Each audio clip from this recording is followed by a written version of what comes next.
y'all, what's good, beautiful people? It's your girl Tay, and I'm here yet again with another update video. So definitely make sure you guys smash that like button, comment down below, subscribe, plus push your post notification bell button so that way anytime I upload a video, you will be notified. So today we're going to be talking about a couple of things that's going on with the Biden administration. We've got a new proposal for $500 in one state, and then we've got some, I want to say a little bit of some tea, not necessarily, but anyways, let's jump right into it. So let's talk about what Biden is proposing. Is it Biden? Okay.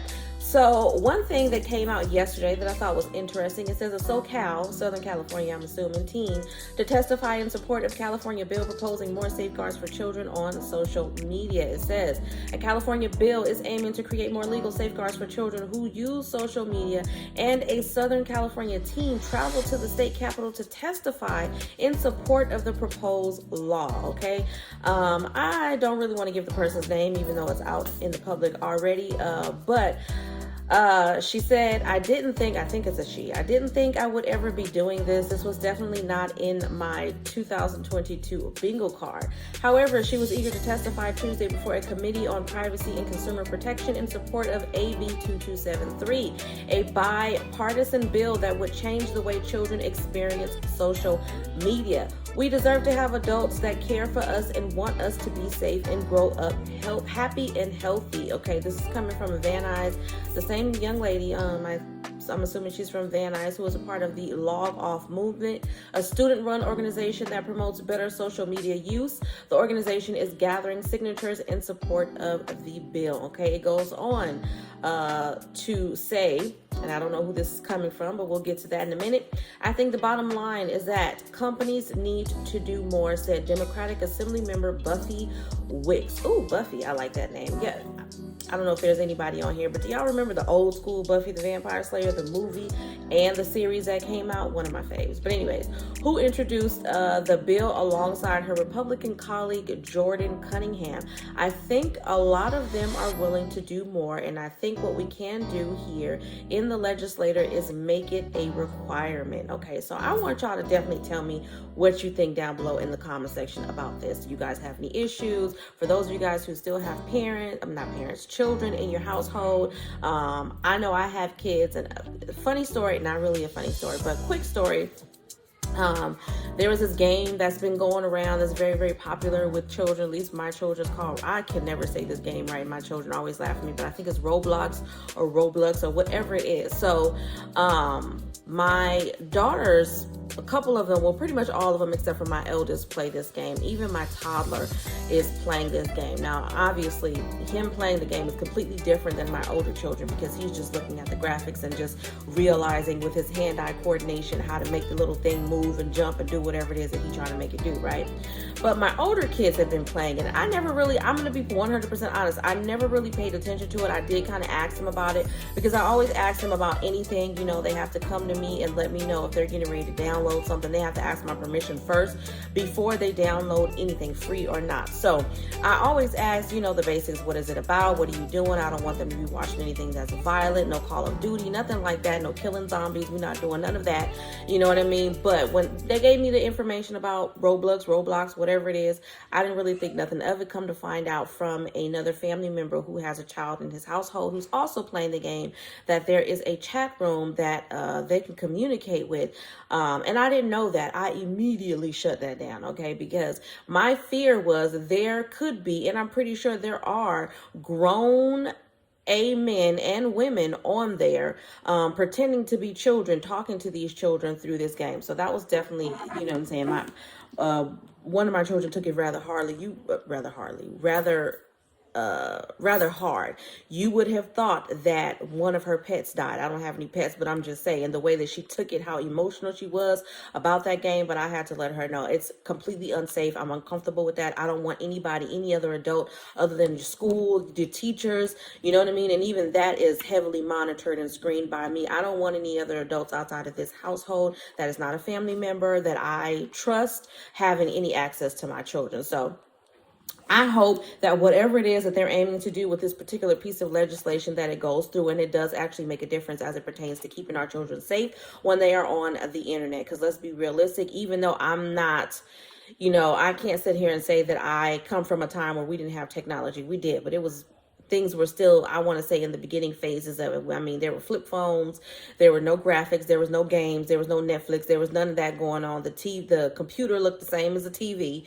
It was a big box that was sitting on the table. So, technology is going to continue to evolve, and I fear that it's only going to get worse. But I do hope that they do implement some safety precautions to keep our children safe. I think that is a fabulous idea. Moving on from that, okay. This is the tea that I was telling you about. So this actually came out a couple of days ago. This isn't anything that has to do with finances or resources, but I just wanted to share it. Did y'all hear about the couple that actually spent $500 on their wedding? I mean, if I ever do get married, I said that I did not want to, for the same reason, because I did read the article. I did kind of get a little bit of a background of what was going on with this couple as to why they did it. You know what I mean? What their circumstance was.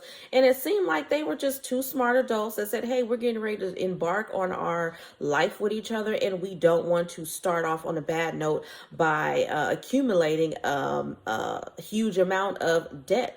Realistically, a lot of people go into marriages with individual debt already as it is, whether it's from student loans, child support, you know what I mean, anything. So for them not to want to add on to that, I think was extremely smart. Realistically, I don't think there was anything wrong, but just in case you didn't hear about it, it says the average American wedding costs about $30,000. And I don't know about you guys, but I ain't got nowhere near no $30,000 to pay on anything. And if I did, it wouldn't be going towards a wedding, it would be going towards a house.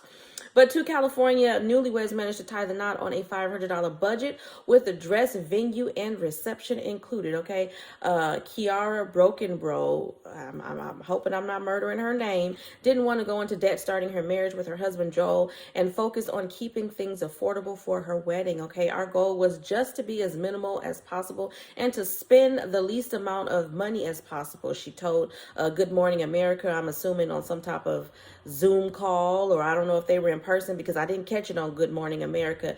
Actually, my son's father showed me the post and then it literally popped up on my feed.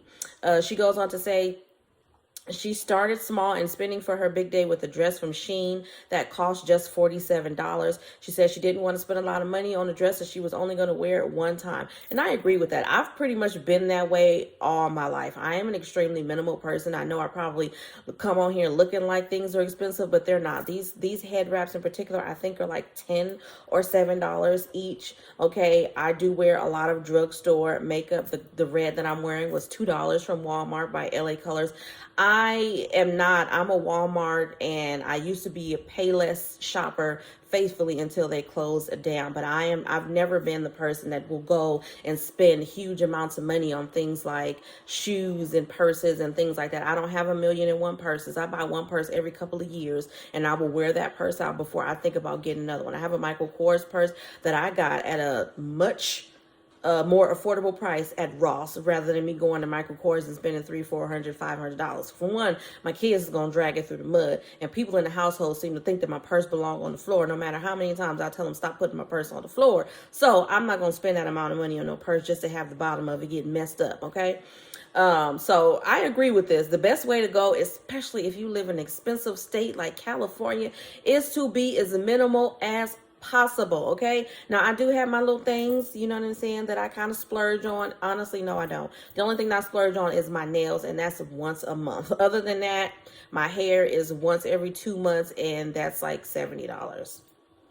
But well, the couple held their ceremony off the Angeles Crest Highway with Southern California's San Gabriel and Sierra Pelona Mountains as a beautiful backdrop. I can only imagine an open outdoor wedding. Because they did not apply for a public permit, they only invited about 30 to 40 relatives and close friends.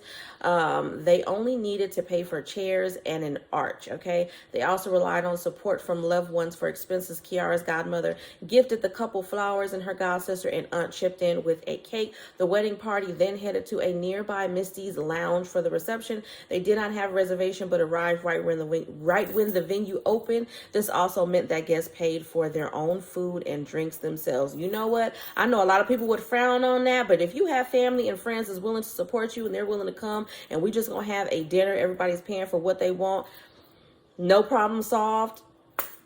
I'm with it. I'm with it. Honestly, like I said, if I ever do get married, I just want to go and get it done. We don't need to have no reception. I would have liked for there to have been a reception, a large ceremony at one point in time, but many aspects of the ceremony in general, I wouldn't be able to fulfill, like having my father walk me down the aisle because he's no longer here.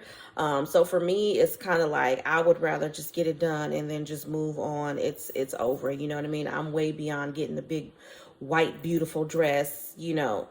I'm way past that at this point in my life. But y'all let me know what y'all think about this. I'm not gonna talk about that too much more. I think y'all got the point. I think it was beautiful. I wanted to share it in all of this darkness and everything that's going on in this world today. It's very refreshing sometimes to just be able to shine a little bit of light on positive moments. So that was all I was trying to do with that. Okay, moving on from that, let's talk about this proposal for Missouri. Okay, it says the House Budget Committee voted 19-8 on Tuesday, yesterday, to advance a bill giving Missourians a $500 state tax credit, $1,000 if you're married filing jointly. Okay, Representative Cody Smith of, I want to say Republican Carthage. I don't know what that stands for, but Carthage, Carthage, said at the end of the hearing he would ask for House Bill 3021 to be perfected on the floor on Wednesday and to be voted on Thursday to send to the Senate. Democrats on the committee attempted to amend the bill to make the tax credit refundable or allow those with low state tax liability to claim a refund past the current tax year. Research by the Missouri Budget Project, a nonprofit public policy organization, found 1/3 of Missouri taxpayers, including families earning low wages and seniors who rely on social security income, wouldn't qualify for the tax credit. The organization stated these groups pay significant portions of their income in sales, property tax, property, and other state and local taxes.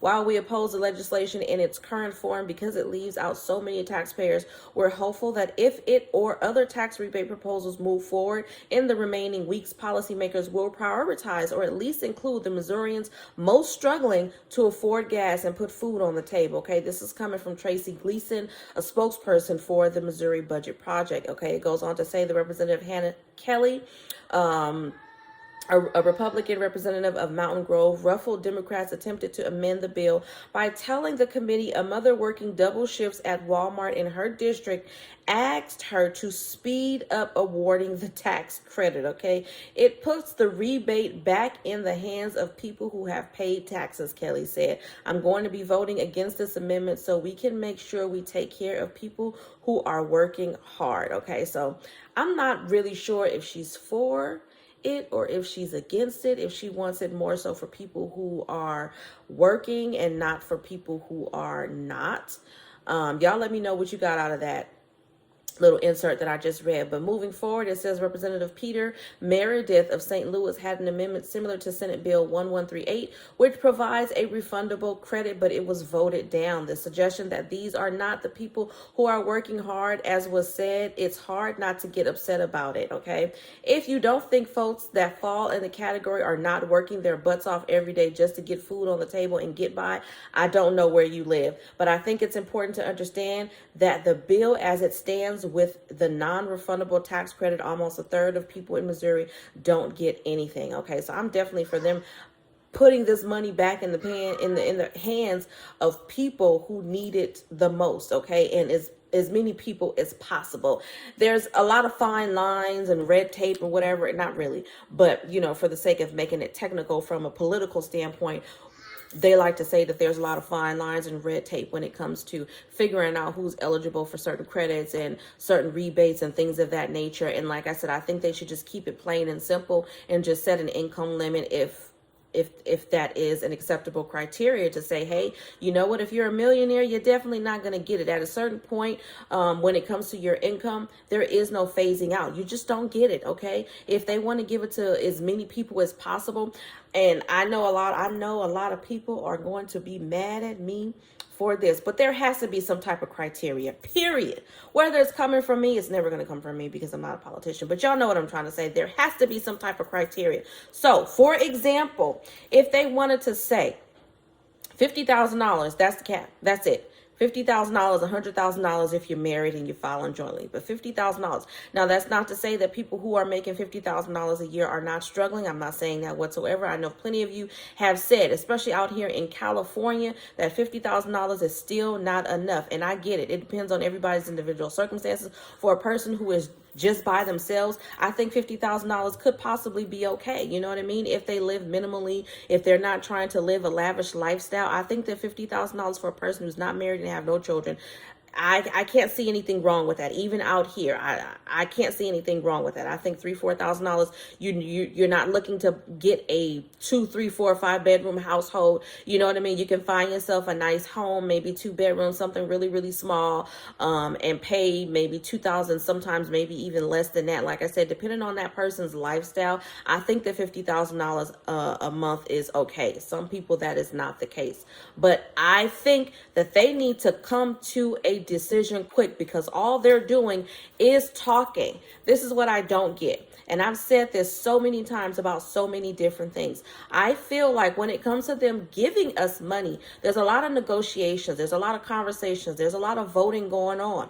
But when it comes to them taking money, there's not nearly as many conversations about how that's going to work out. It's just a definite, we already know you can't get it. Oh, you didn't sign your name, you didn't dot all your I's, you didn't cross all of your T's. We taking this money away from it. It doesn't matter what it is. If it's a job, if it's governmental assistance, if it's Social Security, I'm pretty sure you guys will agree with me. How many times have you been cut off of resources just like that? Just like that, without any warning, because maybe there was a mistake on documentation, because maybe they didn't receive something in time for them to upload it and update your information and your documentation. How many times has that happened to you? There is never any conversation about cutting a person off of what they need. There's always a lot of conversation going on about giving money to people when they need it, okay? And I am going to end on that note. I haven't seen any additional states as of right now. It is currently 1:49 where I am in California Pacific Standard Time, and I haven't seen any additional states that has been approved as of right now for emergency SNAP maximum benefits for the month of May. Now, I am going to do a quick check right now just to make sure, because that was earlier when I looked, but so far I'm only seeing, oh, wait. See, now, as soon as I said that, we've got a couple of states on here now, okay? A couple of states on here right now. So give me a minute. I think what I want to do is write these down really, really quick, so that way I don't have to prolong this video, make it too long for you guys, and I'll give you that information. So give me one moment. Okay, you guys, so I did actually go ahead and just write it down real click.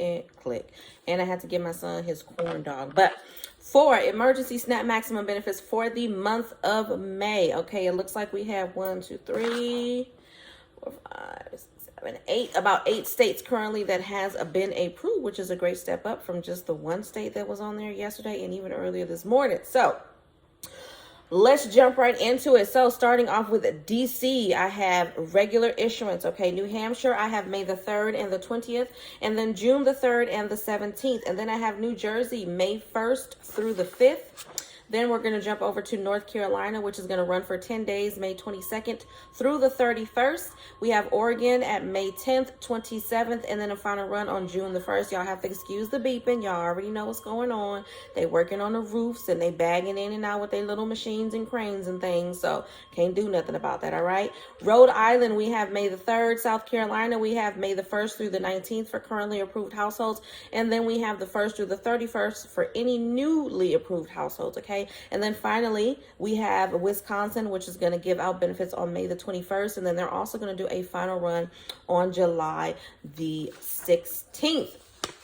All right, you guys, that is absolutely all that I have for you guys in today's video. I hope this information was in some way helpful or useful to you guys in the least little bit. Do me a favor if you haven't already. Don't forget to smash that like button, because it really does help to let YouTube know that you like what I'm doing and you want me to stick around. Also, we're going to keep it all the way black today, and I'm going to encourage you guys to drop a black heart down below just to let me know that you made it all the way to the end of the video.